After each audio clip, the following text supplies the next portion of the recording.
할렐루야. 주 예수 그리스도 이름으로 하나님 말씀 증거하겠습니다.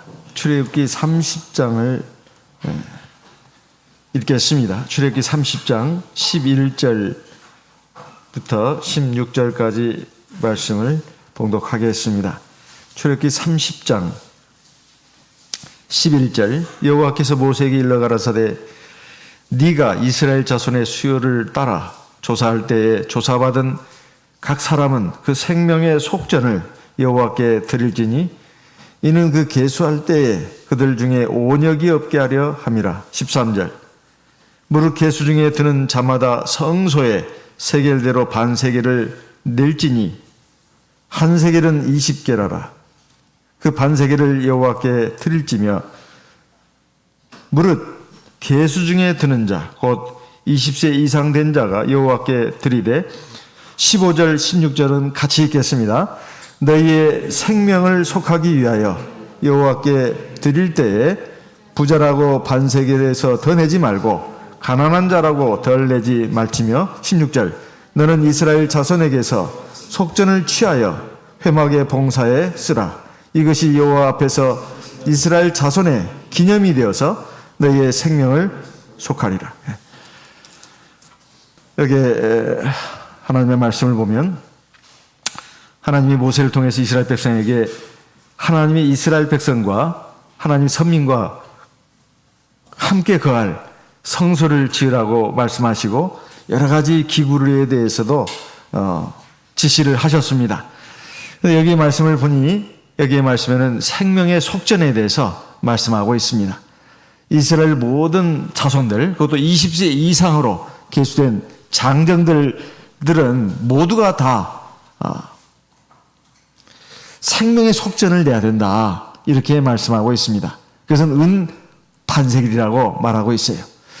속전이 뭔가 보통 성경의 말씀을 이렇게 쭉 보다 보면은 뭐 대강은 알겠는데 무슨 뜻이냐 말해보라면 참 정확히 말하기가 어려운 용어들이 종종 나옵니다. 속전도 그 중에 하나입니다.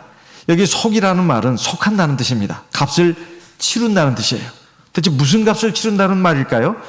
죄값을 치른다는 말입니다. 죄를 속한다는 말이에요. 그래서 속을 씁니다. 속이라는 말은 치른다는 뜻이에요. 치른다. 값을 치른다. 지불한다. 죄값을 지불한다는 거예요. 그 전자는 돈전자입니다. 그러니까 죄값을 치르는 돈이다 그런 말이에요. 대체 뭐 때문에 이런 규례를 정하셨을까요?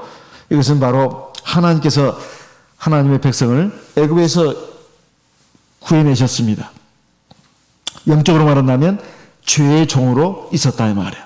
그 죄의 종으로 있던 하나님의 선민들을 죄의 종에서 해방시켰어요. 그래서 자기 백성으로 삼아주셨습니다.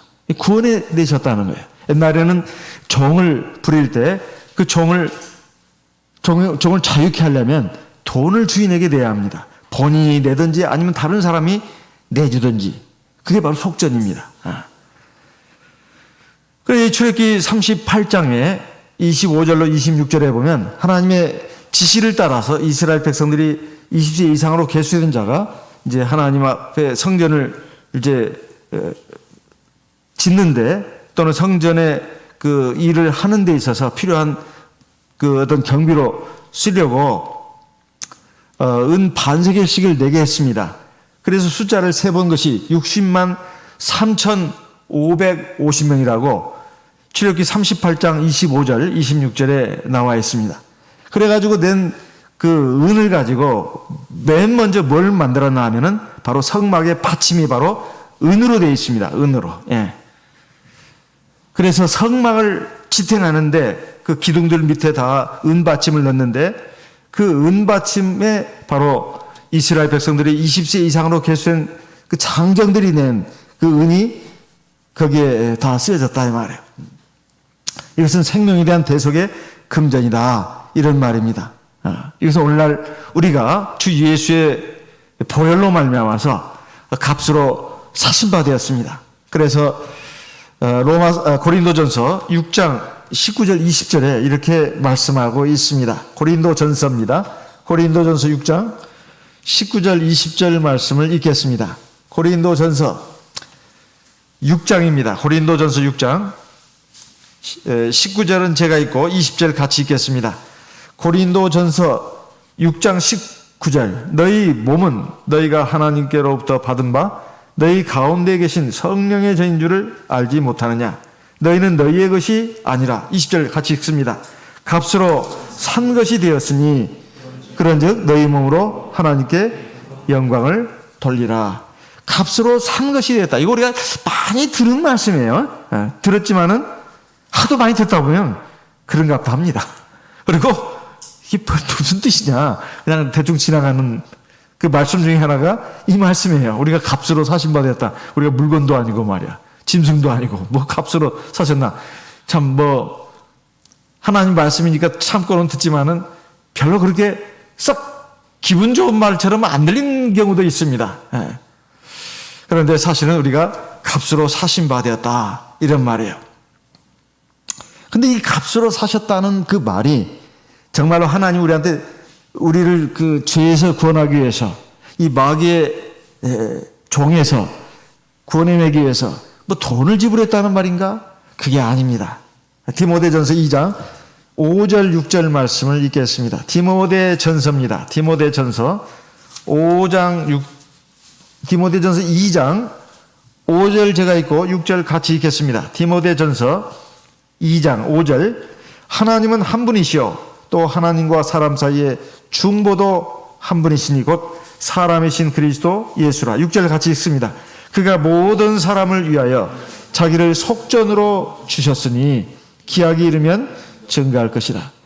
하나님이지만은 하나님은 피가 없기 때문에 피를 가진 사람의 몸을 입을 필요가 있었다 이 말이에요. 우리를 구원하기 위해서 속죄양으로 오시기 위해서 그분이 바로 하나님의 이름을 갖고 오신 하나님 바로 주 예수 그리스도다. 근데 이분이 모든 사람을 위해서 자기를 속전으로 주셨다. 모든 사람 그러면 세상의 모든 사람들 다 포함합니다. 속전으로 주셨다. 죄값을 치르는 돈의 형식으로 자기를 드렸다는 거예요.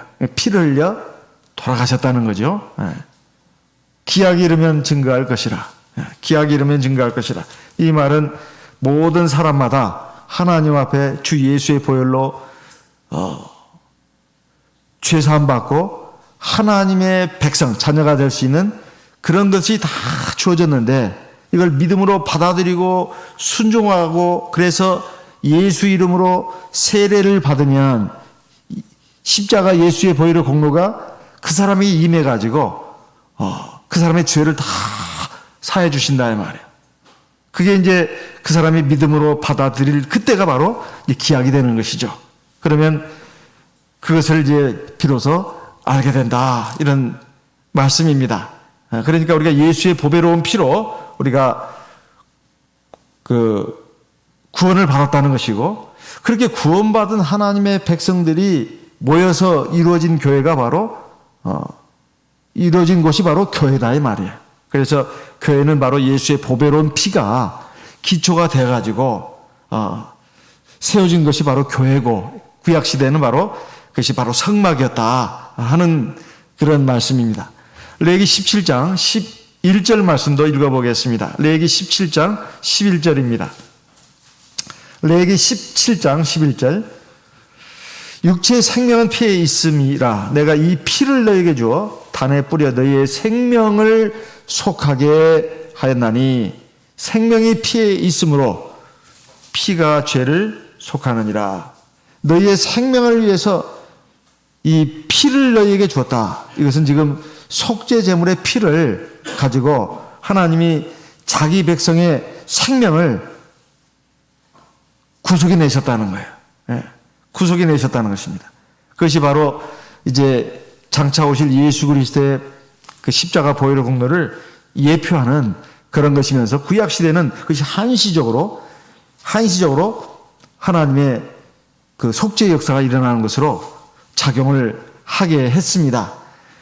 그래서 오늘날 우리는 예수의 보배로운 피로 구원을 받았는데 베드로전서 1장 18절로 19절에 보게 되면 우리가 구속함을 받은 것은 은이나 금으로 된 것이 아니요 돈으로 된 게 아니라는 것입니다. 또 보석으로 된 게 아니라는 거예요. 오직 흠없고 점없는 어린 양 같은 그리스도의 보배로운 피로 된 것이라. 그리스도의 보배로운 피로 우리가 구속함을 얻었다, 구원을 얻었다, 이렇게 말씀하고 있습니다. 그럼 이것이 첫 번째로 우리에게 주는 의미가 무엇인가? 그것은 바로 우리가 하나님의 소유가 됐다는 것입니다.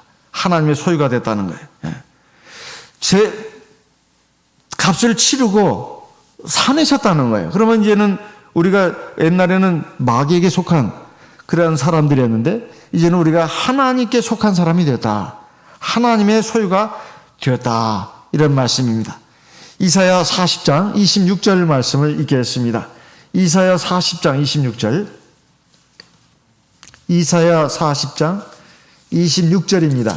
이사야 40장 26절. 너희는 눈을 들어 누가 이 모든 것을 창조하였나 보라. 주께서는 수요대로 만상을 이끌어내시고, 여기 만상은 모든 별을 말합니다. 우주에 있는 모든 별들, 모든 별들을 이끌어내시고 각각 그 이름을 부르시나니 그의 권세가 크고 그의 능력이 강함으로 하나도 빠짐이 없느니라. 우리 눈에 보이는 밤하늘의 별들은 사실 몇 개 안 보입니다. 근데 어마어마한 별들이 있다는 거예요. 천체 우주 물리학자들의 그 말 들어보면 셀 수 없는 별들이 있다는 거예요. 그리고 우주는 굉장히 광활하다고 합니다. 아직 그 끝이 어딘지를 모를 정도라는 거예요. 그 수많은 별들을 갖다가 하나님이 만드셨는데 그 이름을 다 하나님이 다 부르신다는 거예요. 왜? 하나님이 만들었으니까. 세상의 모든 것은 다 하나님이 만드시고 하나님의 것입니다. 특별히 이스라엘 백성은 하나님의 것이다 하는 것입니다. 오늘날 우리 하나님의 백성들이 바로 이 영적인 이스라엘 백성들입니다. 바로 하나님의 것이다 이 말이에요. 이것을 갖다가 우리가 명확히 인식하는 것이 굉장히 중요하다 하는 겁니다. 원래 마귀는 원래 하나님을 대적해가지고 하나님의 존재에서 쫓겨난 어둠의 세력이니까 그렇다 치더라도 어떤 사람도 아무리 하나님 앞에 사랑을 입고 은총을 받은 하나님의 사람일지라도 이것을 부인하고 마치 자기 것인 양 생각한다면 하나님 치십니다. 역대상 21장 1절 말씀을 보겠습니다. 역대상입니다. 역대상 21장.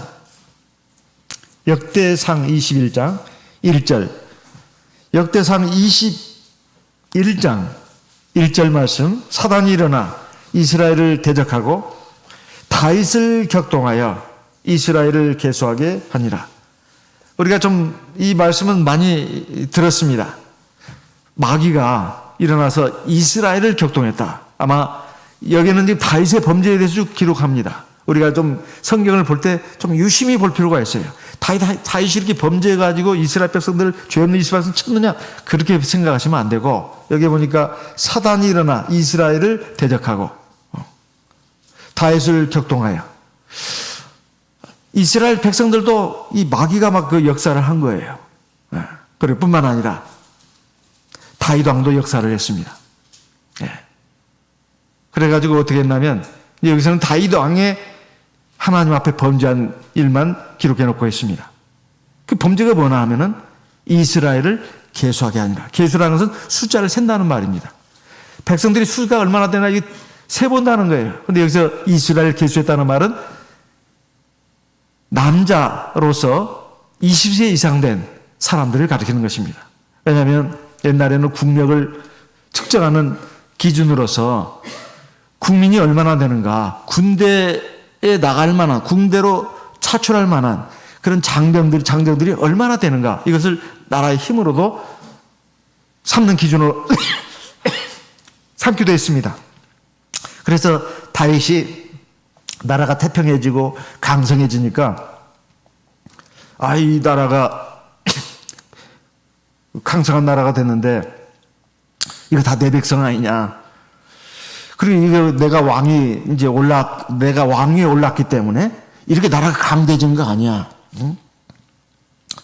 대체 장정이 얼마나 되는지 인구조사를 해가지고 국민들한테 공표해야 되겠다. 이 생각을 하게 된 겁니다. 사람이라면 약해지면, 신앙인이라도 약해지면 그 생각이 들게 마련이에요. 내가 굉장히 잘나고 똑똑해가지고 이 정도 됐어. 그래서 사람들에게 좀 알리고 싶고 인정도 받고 칭찬도 받고 싶은 마음이 이 본능적으로 다 있습니다. 그래서 이 다윗이 그런 일을 벌인 거예요. 그런데 그의 그 친아인 요압이 사촌 동생이라고도 할 수 있고 사촌 형제간이라도 할 수 있습니다. 막 말렸어요. 왕이시여 왜 그러십니까? 하나님이 이거 기뻐하지 않습니다. 왜 이런 일을 벌이십니까? 그러면서 막 말렸습니다. 그런데도 다윗이 안 들었어요. 안 들었습니다. 그래서 5절에 보면 백성의 수요를 다윗에게 구하니 이스라엘 중에 칼을 뺄 만한 자가 110만이요 유다 중에 칼을 뺄 만한 자가 47만이라. 그런데 요압은 왕의 명령을 다 안 들었습니다. 레위 지파와 베냐민 지파를 거기서 뺐어요. 근데 이것을 하나님께서 굉장히 아주 괘씸하게 생각했습니다. 7절에 하나님이 이 일을 괘씸히 여기사 이스라엘 치심에, 하나님이 다윗이 하는 일을 보시고 이스라엘 백성을 치셨다. 물론 다윗이 잘못한 거죠. 하지만 이스라엘 백성들도 여기에 다 기록은 안 해놨지만 사실 하나님 앞에 죄를 졌다 이 말이에요. 그래가지고 이제 그 치신 게 뭐냐면은 바로 온역입니다. 전염병이에요. 그러니 몇 명이 죽었느냐 하면은 무려 7만 명이나 죽었다. 14절에 보면 이 여호와께서 이스라엘 백성에게 온역을 내리심에 이스라엘 백성의 죽은 자가 7만이었더라. 이것을 보고는 다윗이 하나님 앞에 회개했습니다. 8절에 보면 다윗이 하나님께 아뢰되 내가 이 일을 행함으로 큰 죄를 범하나이다. 이제 간구함나니 종의 죄를 사하여 주옵소서. 내가 심히 미련하게 행했나이다. 다윗이 지금까지 범죄한 것은 우리아의 아내 바세바를 범한 거, 그리고 그의 남편을 죽인 거, 이것만 우리가 생각을 하고 있는데 사실은 다윗이 또 두 번째로 큰 죄진 것이 바로 이것입니다. 자기 백성들이 7만 명이나 죽었어요. 하나님이 대체 뭐 때문에 분노하셨습니까?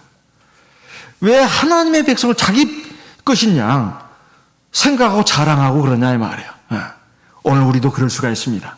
하나님이 사람마다 육신적으로 물질적으로 여러 가지 면에서 복을 주시기도 합니다. 그럴 때 참 조심해야 돼요. 조심해야 합니다. 참 하나님의 은혜죠. 얼마나 감사합니까? 하나님께 영광을 돌려야 돼요.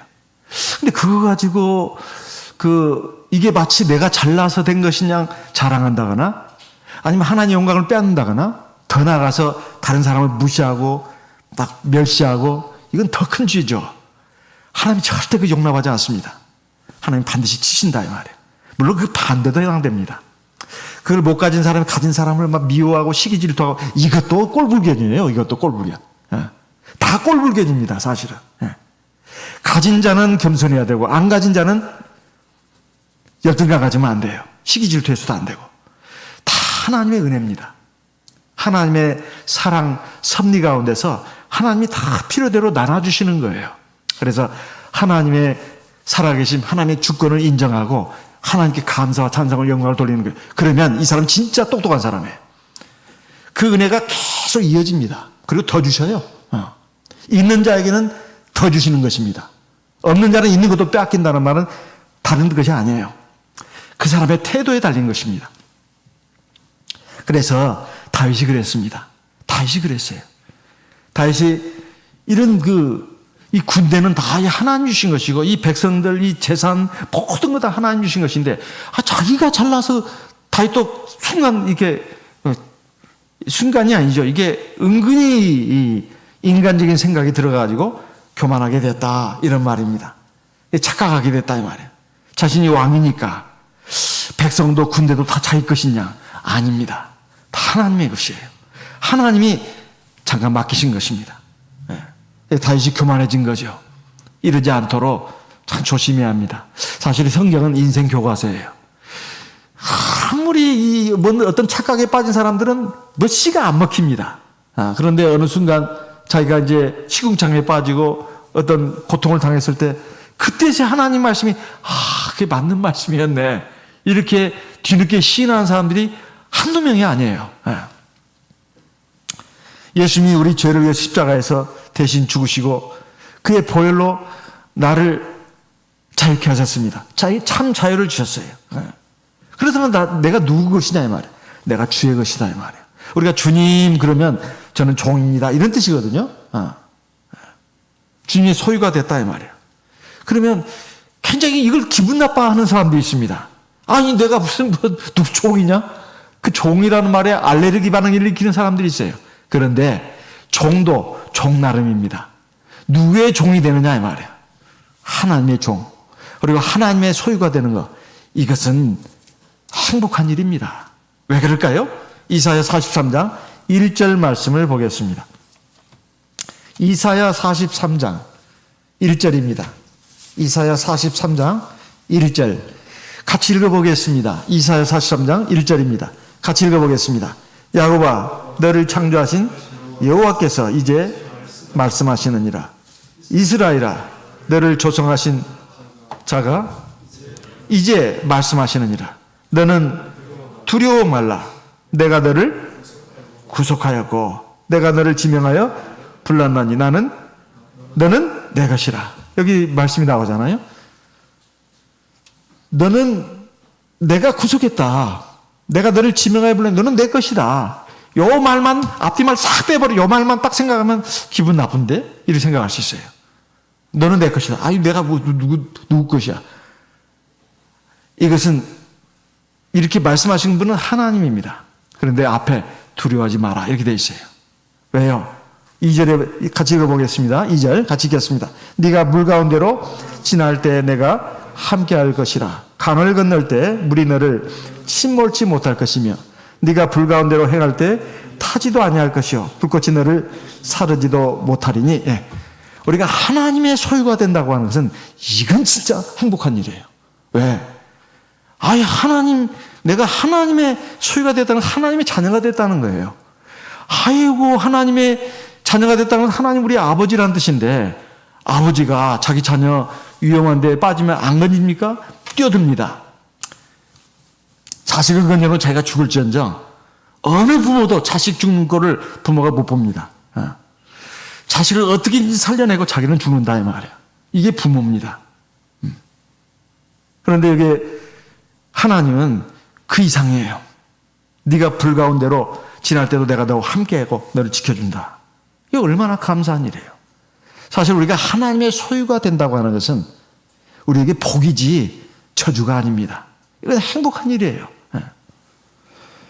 불꽃이 나를 사르지도 못한다고 되어 있습니다. 3절 대전하는 여호와 네 하나님이요 이스라엘의 거룩한 자요 네 구원자임이라. 내가 애굽을 너의 속량물로 구수와 스발 너의 대신으로 주었나라.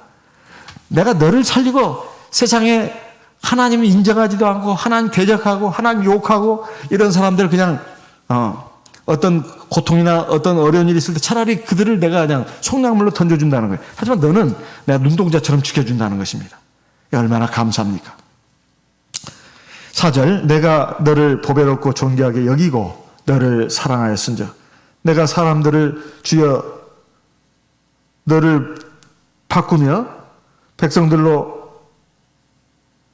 네 생명을 대신하리니. 5절 두려워 말라. 내가 너와 함께하여 네 자손을 동방에서부터 오게 하며 서방에서부터 너를 모을 것이며. 그러니까 우리가 하나님의 소유가 된 것, 하나님의 자녀가 된 것은 참으로 복된 일이다. 얼마나 감사한 일인지 모릅니다.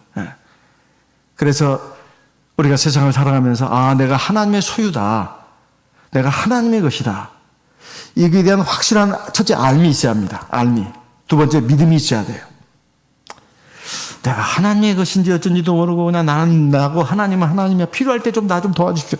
그래서는 안 됩니다.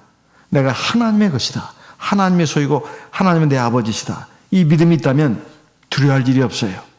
두려워할 일이 없습니다. 사람도 무섭지 않습니다.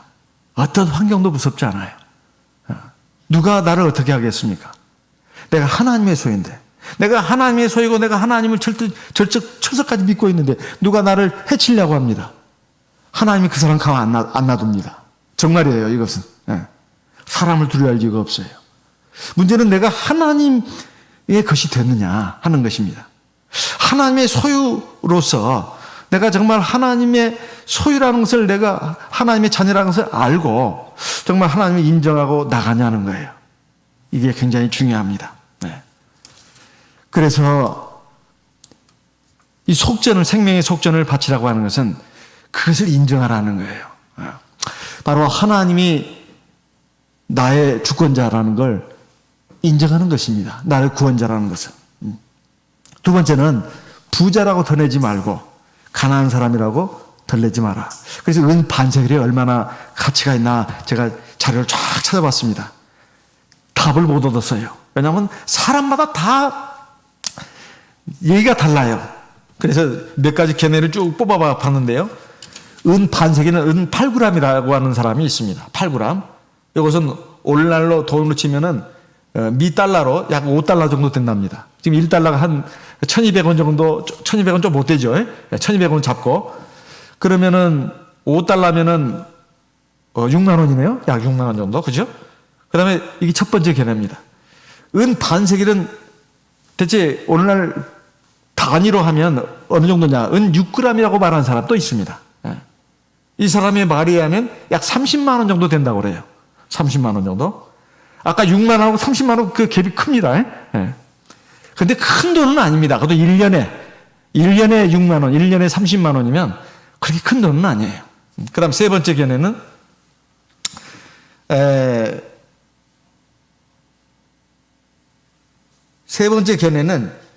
은 한 돈이 3.75g인데 아까 은 6g으로 친다고 할 것 같으면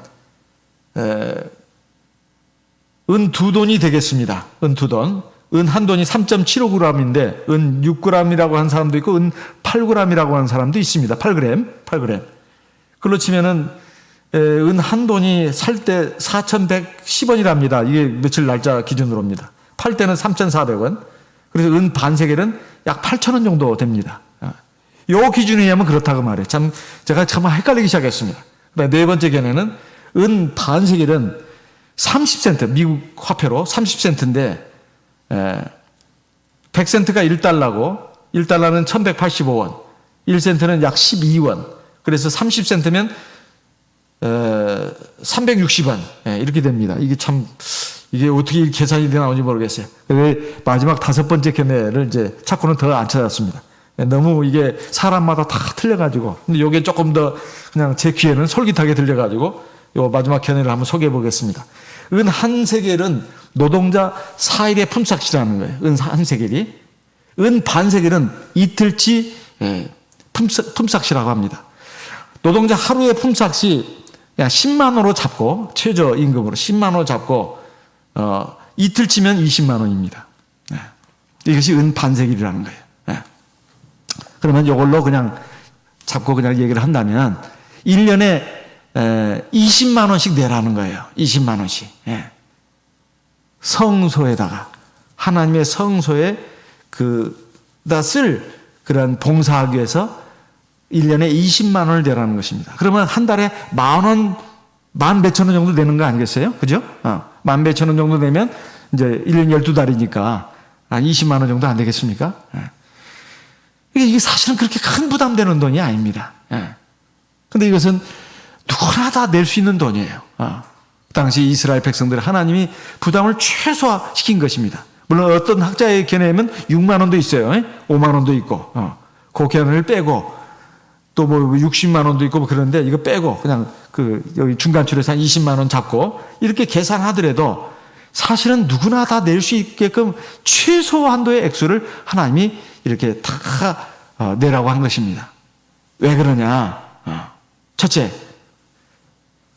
하나님 앞에서 모두가 다 죄인이라는 것입니다. 하나님의 구원받은 백성들을 말할 것도 없고 세상 모든 사람들 말할 것도 없습니다. 사람은 누구나 할 것 없이 하나님 앞에 다 죄인이라는 거예요. 부자라서 더 죄가 많고 강한 사람이라고 해서 죄가 적고 그게 아니고 다 하나님 앞에 다 죄인이라는 거예요. 이것은 로마서 3장의 1절부터 쭉 보면은 9절까지 모든 사람 하나님 앞에 죄인이다. 유대인이나 헬라인이나 구별이 없다. 다 죄 아래 있다. 이렇게 말씀하고 있습니다. 그런데 이렇게 다 죄인이기 때문에 하나님 앞에 구원받은 것에 대해서 그것을 알아야 된다는 거예요. 1년에 한 차례씩 이 하나님의 회막, 성전을 위해서 봉사하기 위해서 이 돈을 내면서 내가 하나님 앞에 이렇게 구원받은 죄인이었구나. 이것을 깨닫고 하나님께 감사하는 것입니다. 두 번째, 모든 사람의 생명은 그 가치가 차이가 없다는 거예요. 욥기 34장 19절 말씀을 보겠습니다. 욥기 34장 19절입니다. 욥기 34장 19절. 욥기 34장 19절 말씀. 왕족을 외모로 치지 아니하시며 부자를 가난한 자보다 더 생각하지 아니하시나니 이는 그들이 다 그의 손으로 지신 바가 됨이라. 하나님은 왕족이라 해서 귀족이라 해서 더 이렇게 높이 보시고 가난한 사람, 부잘것없는 사람이라서 천대하시고 하나님은 사람을 차별하지 않는다는 거예요. 누구나 다 생명을 하나님은 귀하게 보신다 하는 것입니다. 왜냐하면 하나님이 다 지으신 피조물이기 때문에 그렇다는 것입니다. 그래서 하나님 앞에 구원의 은혜에 감사하는 마음으로 성전세를 낼 때 누구나 다 낼 수 있는, 아주 가난한 사람이라도 다 낼 수 있는 최선도의 액수를 정해가지고 다 부과를 했다는 것입니다. 세 번째, 하나님의 구원은 또 차별이 없다는 거예요. 그래서 누구라도 하나님은 다 구원해 내신다. 이런 것입니다. 그래서 이러한 것으로 해서 이 성전에 봉사에 쓸 수 있는 그런 용도로 쓰여지게 되었습니다. 회막 봉사라고 되어 있는데 이것이 신약 시대에 가서는 예수님의 수제자인 베드로가 이제 성전세를 거두려는 사람에게 말하지 않습니까? 너희 선생은 반세기를 안 내느냐? 성전세 안 내느냐? 우리도 낸다. 그래가지고 예수님한테 와서 그 말하니까 이제 네가 저 갈릴리 바다에 가서 낚시를 던졌지 맨 먼저 거기에 그물에 걸려 나온 고기 입을 열어보면 거기서 은 한 세겔이 나올 것이다. 그러면 나와 너의 성전세로 내라. 이런 말씀이 나오잖아요. 마태복음 17장 24절로 27절의 말씀입니다. 마태복음 17장 24절로 27절에. 이것이 계속해서 이어졌다는 걸 알 수가 있어요. 그래서 예수님 당시에는 이제 성전세로 이렇게 회막이 성전이 됐으니까 그렇게 된 것입니다. 그러면 이것은 뭘 말하는 것이냐? 이것은 바로 오늘날 교회를 가리켜 말하는 것입니다. 우리가 이 교회 생활을 하는 데 있어서 하나님 앞에 내가 구원받았다. 그래서 하나님의 구원받은 백성으로서, 자녀로서 본분을 다해야 된다는 거예요. 첫째는 하나님의 구원의 은혜에 감사하는 마음으로, 믿음으로 하나님의 성전에 와서 예배도 드리고 그리고 섬겨야 된다는 것입니다. 이것이 우리에게 주어진 일이다. 이런 말씀이에요. 그래서 사도행전 20장 28절에 보면 교회는 하나님이 자기 피로 사신 교회라 이렇게 되어 있어요. 교회는 누가요? 하나님이 누구 피로? 자기 피로. 하나님 피가 있어요? 없어요? 없어요. 하나님 영적인 존재이기 때문에, 성령이기 때문에. 그런데 하나님이 33년 동안 잠깐, 그것도 잠깐이에요. 33년간 잠깐 사람의 몸을 입으신 때가 있습니다. 그 안에 하나님의 영이 들어갔죠. 바로 예수님, 그리스도입니다. 그 예수 그리스도의 보혈, 그게 바로 하나님의 피죠. 그걸로 해서 자기 교회를 세웠다는 거예요. 하나님 자기 피로 사신 교회. 왜? 이게 바로 구약시대 회막, 성막입니다. 왜 회막과 성막을 하나님이 이렇게 세우셨냐 이 말이에요. 그것은 바로 구원의 방주기 때문에 그렇습니다. 마태복음 16장 18절 말씀을 읽어보겠습니다. 마태복음 16장 18절입니다. 마태복음 16장 18절. 또 내가 네게 이르노니 너는 베드로라. 내가 이 반석 위에 내 교회를 세우리니 음부의 권세가 이기지 못하리라. 19절. 내가 천국 열쇠를 네게 주리니 네가 땅에서 무엇이든지 매면 하늘에서도 매일 것이요 네가 땅에서 무엇이든지 풀면 하늘에서도 풀리리라. 예수님이 지금 교회에 대해서 말씀하신 겁니다. 베드로를 놓고 너 반석이다. 내가 이 반석에 내 교회를 세우겠다. 천국 열쇠를 주겠다. 음부의 권세가 해하지 못할 것이다. 이거 우리의 구원과 관련된 것입니다. 우리가 왜 교회 생활을 해야 되는가? 그것은 바로 우리의 구원, 우리의 생명과 관련이 있기 때문에 그래요. 이사야 33장 20절 말씀 우리 같이 읽어보겠습니다. 이사야 33장입니다. 이사야 33장 20절 이사야 33장 20절 같이 읽어보겠습니다. 이사야 33장 20절입니다. 우리의 절기 지키는 시온성을 보라. 내 눈에 인정한 처소된 예루살렘이 보이리니 그것은 옮겨지지 아니할 장막이라. 그 말뚝이 영영이 뽑히지 아니할 것이요 그 줄이 하나도 끊지지 아니할 것이며. 이건 교회에 대해서, 하나님의 성전에 대해서 지금 말씀하신 겁니다. 영원히 뽑히지 않는다. 영원히 세워질 것이다. 이거 영원이라는 것은 세상 끝날까지를 말하는 것입니다. 왜 그런가?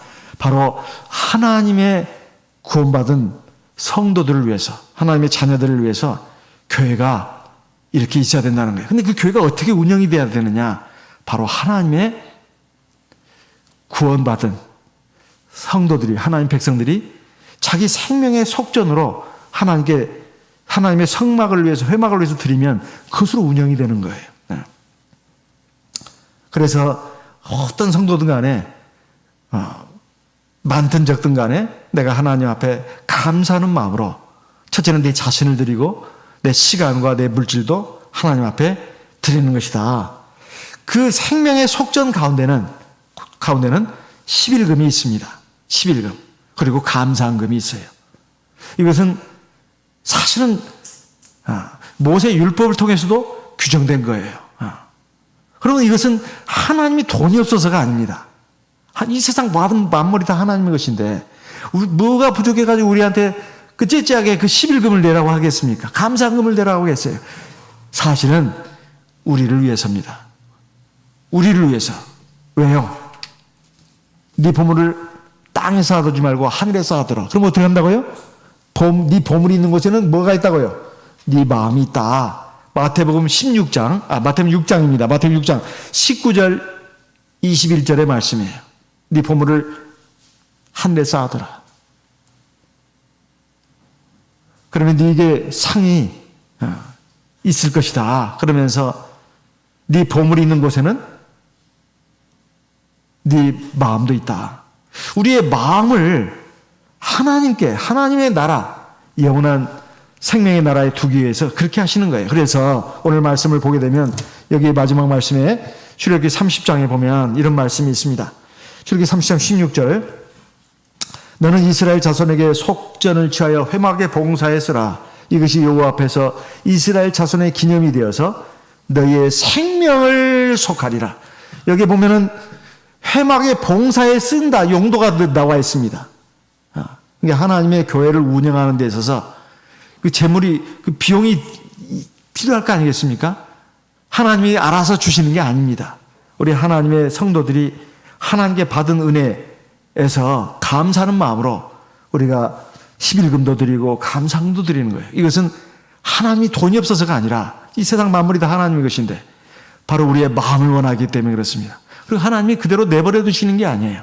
하나님 다 갚아주십니다. 여기 보니까 그것이 바로 이스라엘 자손의 기념이 되어서, 기념은 기억하다는 뜻입니다. 하나님의 구원에 대해 감사한다 이 말이에요. 네. 그래가지고 이렇게 드리게 되면 결국 그것이 내 마음이 하나님을 향하고 하나님의 나라를 향합니다. 그리고 하나님에 대한 믿음이 견고해져요. 그리고 믿음 생활을 계속 잘하게 됩니다. 그래서 결국은 영원한 하나님 나라에 들어간다는 거예요. 그래서 이 너희 생명을 속하리라. 이것은 미래 시제입니다. 아니 지금 우리가 하나님 앞에 구원받았는데 이건 현재 완료예요. 과거 완료, 현재 완료예요. 이미 이루어진 일입니다. 이 세상 죄악에서부터 우리가 구원받은 거. 근데 앞으로 남아있는 구원의 완성이 남아있어요. 마지막 단계. 너희 생명을 속하리라. 이것은 이제 영원한 하나님 나라에 들어가게 된다는 뜻이에요. 최근 몇 년 사이에 우리 참예수교 한국교회에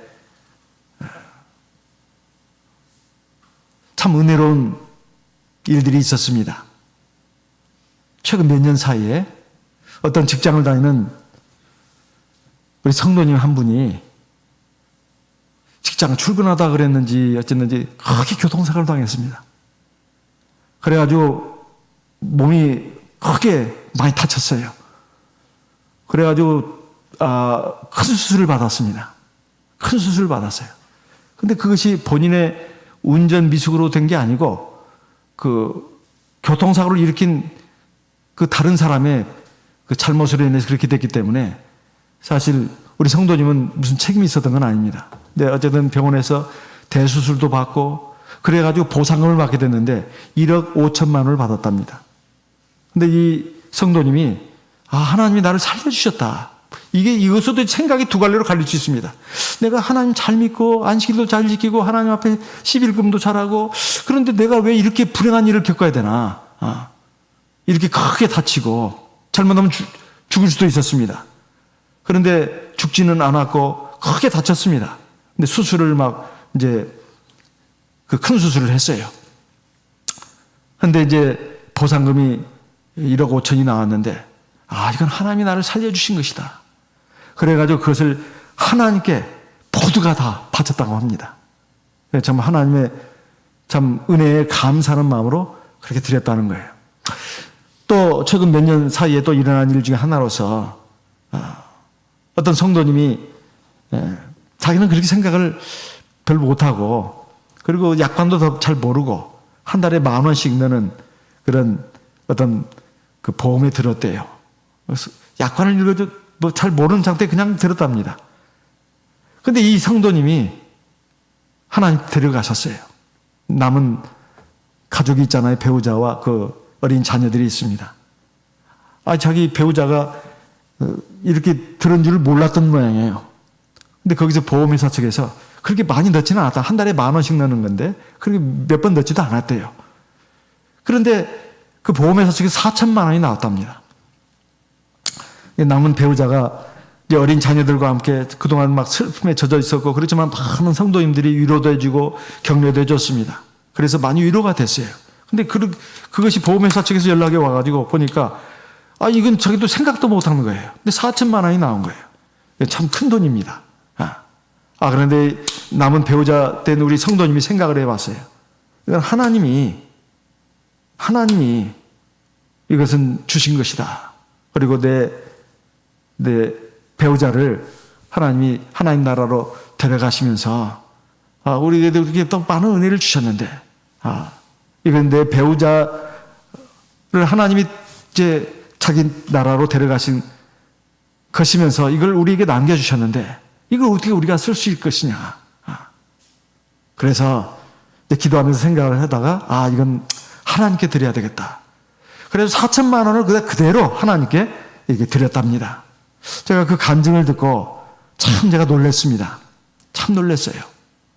그래서 그 헌금을 받은 목자님이 참 돌려주고 싶더래요. 자기 마음 같아서는. 그 집의 형편을 다 아니까.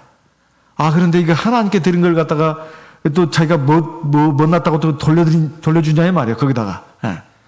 그런데 참 그 간증을 들은 제가 참 감동을 받았습니다. 사실 하나님이 이렇게 우리를 사랑하시고 구원을 베푸셨다.